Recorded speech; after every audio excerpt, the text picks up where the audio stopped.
నా బూతే నా భవిష్యత్, బూతు ఉంటేనే క్లిక్, అదే కిక్. కంటెంట్ షో సినిమా ఏదైనా అంతే. కంటెంట్ షో సినిమా ఏదైనా అంతే. గలీజ్ మాటలను గంభీరంగా వాడేస్తున్న పరిస్థితి. ఇక పొలిటికల్ కామెంట్స్ అయితే అన్ని బీప్లే. టూ భాషతో టూ మచ్ చేస్తున్న నాయకులు. నోటి మాటకు గలీజ్ పట్టింది. బూతు ఇప్పుడు ఫ్యాషన్ మారింది. డ్రైనేజీ కంపెనైనా ముక్కు మూసుకొని తప్పించుకోగలుగుతున్నా మేమో కానీ నోటి కంపును మాత్రం తప్పించుకోలేని పరిస్థితి నెలకొంది. ఒకప్పుడు చీ తప్పు అని భయపడే మాటలే ఇప్పుడు ట్రెండ్ అయి కూర్చున్నాయి. నవ్వించాలంటే బూత్ ఉండవలసిందే, పాట హిట్ అవ్వాలంటే డబుల్ మీనింగ్ డైలాగ్ ఉండవలసిందే అనే దౌర్భాగ్య స్థితికి దిగజారిపోయాం.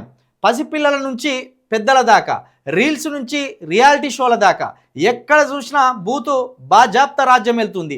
బాధ్యత గల పొలిటికల్ లీడర్లు సైతం తమ కామెంట్స్లో టూ మచ్ చేస్తున్నారు. అసలు మన భాషకు ఏమైంది, మనం ఎటుపోతున్నాం? పాపంగి చంద్రహాస్ అని ఈటీవీ ప్రభాకర్ గారి కొడుకు చంద్రహాసు సినిమా హీరోలుగా మారిండు, సినిమాలు చేస్తాడు. ఆ మధ్య ఒకటి తీసిండు, ఆయనకు ఆ యాటిట్యూడ్ అని యాటిట్యూడ్ స్టార్ అని ఒక ట్యాగ్ లైన్ కూడా తలిగించిండు. ఈ పిల్లగాడు చిన్న పిల్లగాడు తన సినిమాకు ప్రచారం కావాలని మొన్న స్టేజ్ మీద ఓ బూతు జారిండు. దానికి నేను సినిమా ప్రమోషన్లో భాగంగా అన్న తప్పించి ఇది సినిమాలో ఉండదని దానికి క్లారిటీ ఇచ్చిండు, క్షమాపణ కూడా చెప్పిండు. ఇక ఆయన తలుక్కునేటోళ్ళు తలుక్కున్నారు మనోళ్ళు. ఆఖరికి ఆ పిల్లగాడు ఏడిచిండు. అయితే మరి బాలకృష్ణ అన్నప్పుడు ఎవరికి బాధ అనిపించలే. ఏకంగా అమ్మాయి కనబడితే కన్నైనా కొట్టాలి, కడుపైనా చేయాలి అని అంత పెద్దోడు బాలకృష్ణ తన ఏజ్ని మర్చిపోయాడు, సంస్కారాన్ని మర్చిపోయాడు, అన్నీ మర్చిపోయాడు. ఆయన అన్నప్పుడు ఇంత రాలే వ్యతిరేకత. ఎందుకంటే పెద్దోడు, పెద్ద యాక్టరు, ఏమన్నా చెల్లిపోతుంది. ఇక సినిమాలలో బూతు పాటలు లేవు గతంలో అనుకోకుర్రి. ఎన్టీఆర్ కాలం నుండి కూడా బూతు పాటలు ఉన్నాయి, ఏఎన్ఆర్ కాలం నుండి కూడా బూతు పాటలు ఉన్నాయి, మాటలు ఉన్నాయి, పనులు ఉన్నాయి, అన్నీ ఉన్నాయి. ఇది కొత్తగా వచ్చిన కల్చర్ ఏం కాదు. కాకపోతే ఇప్పుడు సోషల్ మీడియా, డిజిటల్ మీడియా విరివిగా ఉన్నది కాబట్టి ఏ బూత్ పదం అన్నా క్షణాలలో వైరల్ అయిపోతుంది.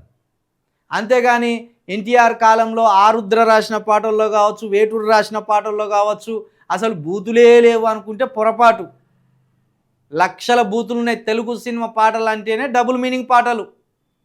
అది సిరివెన్నెల రాసినటువంటి డబుల్ మీనింగ్ పాటలు ఇప్పుడు వస్తున్న రైటర్లు రాసిండ్లు, గతంలో ఉన్న రైటర్లు కూడా రాసిండ్లు, అందరు రాసిండ్లు. మీరు పాటలు ఎన్నోరు తెలుగు పాటలు చిరంజీవి నుండి మొదలుకుంటే వెంకటేష్ వరకు, లేకపోతే పవన్ కళ్యాణ్ నుండి మొదలు పెట్టుకుంటే ఇప్పుడున్న చిన్న స్థాయి హీరోల వరకు ఎవరి సినిమాలనైనా డబుల్ మీనింగే ఉంటుంది. శ్రీని బోలుస్తూ వర్ణించే పాట డబుల్ మీనింగ్లే ఉంటుంది, ఐటెం సాంగ్లు డబుల్ మీనింగ్లే ఉంటాయి. ఉదాహరణకు పవన్ కళ్యాణ్ పంజా సినిమాలో ఒక ఐటెం సాంగ్ ఉంది, వేయిరా చేయి వేయిరా, ఎక్కడెక్కడో చేయి వేయిరా, ఏదేదో చేసేయిరా అనే పాట డబుల్ మీనింగేనే. పోకిరి సినిమాలో ఇప్పటికింకా నా వయసు నిండా 16 అన్న పాట డబుల్ మీనింగేనే. ఈ డబుల్ మీనింగ్ పాటలను ప్రజలు ఆదరిస్తున్నారు. ఇంకా మేము ఫ్యాన్స్, మా హీరో అన్ని ఇప్పుకొని ఎగిరినా కూడా మేము చూస్తాం. మరి నీ అమ్మ వీని శరీర అవయవాలు ఎంత అద్భుతంగా ఉన్నాయిరా, అన్ని ఇప్పుకొని ఎగిరినా కూడా ఆరాధిస్తామనే మనుషులం ఉన్నాం. కాబట్టి వాళ్ళు ఎగురుతాను, వాళ్ళు రాస్తాను, మనం వెర్రెక్కిపోతాను. అది మన తప్ప. అది మనమే మన పిల్లలను, చిన్న పిల్లలను, మనకు అమ్మాయి ఉన్నదనుకో, ఇప్పటికి ఇంకా నా వయసు నిండా 16 డ్యాన్స్ అయ్యి బిడ్డ అని మనమే అంటాం.